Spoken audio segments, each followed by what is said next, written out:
दोस्तों नमस्कार, मैं आपका भूपेंद्र नारायण सिंह एक बहुत बड़ी मुसीबत में फंस गया हूँ। उस मुसीबत से बस आप ही मुझे उबार सकते हैं और मामला भी सुन लीजिए।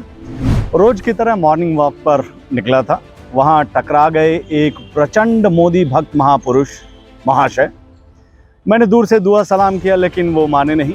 नज़दीक आ गए, आने के साथ साथ वो कांग्रेस नेता श्री राहुल गांधी पर बयान देने लगे कि कांग्रेस नेता राहुल गांधी जो हैं वो राष्ट्र के बारे में बोलते हैं, कैम्ब्रिज में जाकर राष्ट्र की स्पीच देते हैं, चीन की बारे में बोलते हैं, कश्मीर का जिक्र करते हैं। राहुल गांधी को तो न जाने क्या, बेचारे की आवाज़ पथराने लगी थी, सांस अलग तेज, चेहरा ऐसा लाल कि अगर गलती से उनके गाल को मैं छू लेता तो खून भी टपक पड़ता। मैंने जल्दी से पानी की बोतल निकाली जनाब के लिए और सोचा कि शीतल जल से ये जनाब शांत हो जाएंगे, सांसों की गति सामान्य हो जाएगी। लेकिन भाई वो कहाँ शांत होने जाएं। दम भर कांग्रेस नेता राहुल गांधी को कोसे और आखिर में पूरे मामले को निपटारा का जिम्मा मुझ नाचीज पर सौंप दिया और कहा, भूपी जी आप ही बताइए, श्री राहुल गांधी ने मोदी जी पर जो आरोप लगाया है उस पर मोदी जी को क्या करना चाहिए। मैंने उन जनाब को कहा, मोदी जी को राहुल गांधी को ठोकर जवाब देना चाहिए, ठीक उन्हीं के स्टाइल में। और जनाब वो गदगद हो गए, बाँछें खिल गई उनकी। वैसे मुझे उनकी बाँछें नज़र आई नहीं, सच कहूँ तो आज तक मुझे पता नहीं चला कि इंसान के शरीर में बाँछें होती कहाँ हैं।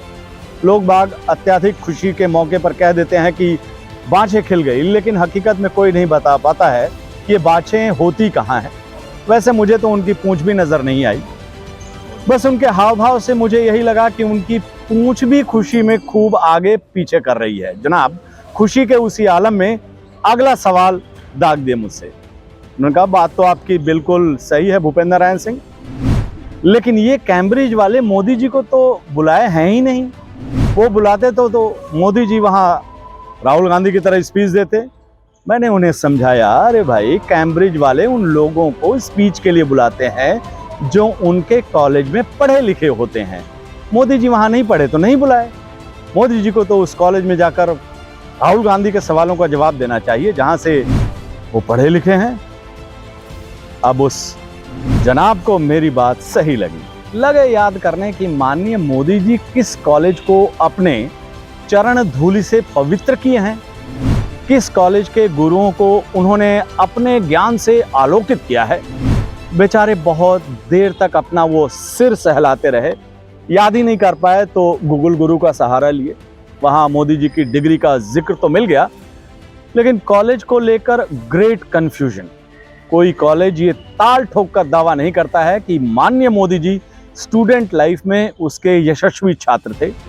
कोई प्रोफेसर ये कहने के लिए नहीं सामने है कि हाँ मैंने नरेंद्र मोदी जी को एंटायर पॉलिटिकल साइंस पढ़ाया था।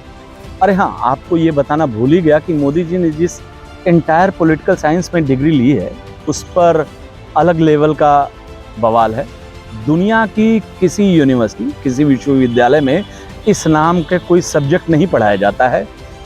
तो जनाब आखिर में पूरा मामला बीच अधर में लटक गया। हम दोनों के बीच ये राय तो पक्की हो गई कि मोदी जी को भी अपने कॉलेज में जाकर उसी तरह स्पीच देनी चाहिए जिस तरह राहुल गांधी जी ने अपने कैम्ब्रिज कॉलेज में दिया है।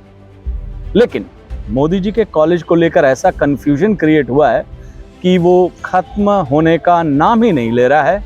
तो दोस्तों फिलहाल तो INC-TV मोदी जी को पढ़ाने वाले प्रोफेसरों और शैक्षणिक संस्थान से अपील करता है कि वो सामने आकर कहे कि हाँ मैंने मोदी जी को पढ़ाया है।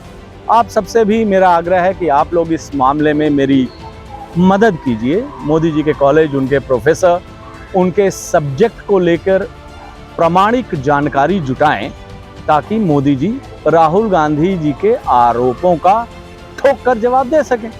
नमस्कार।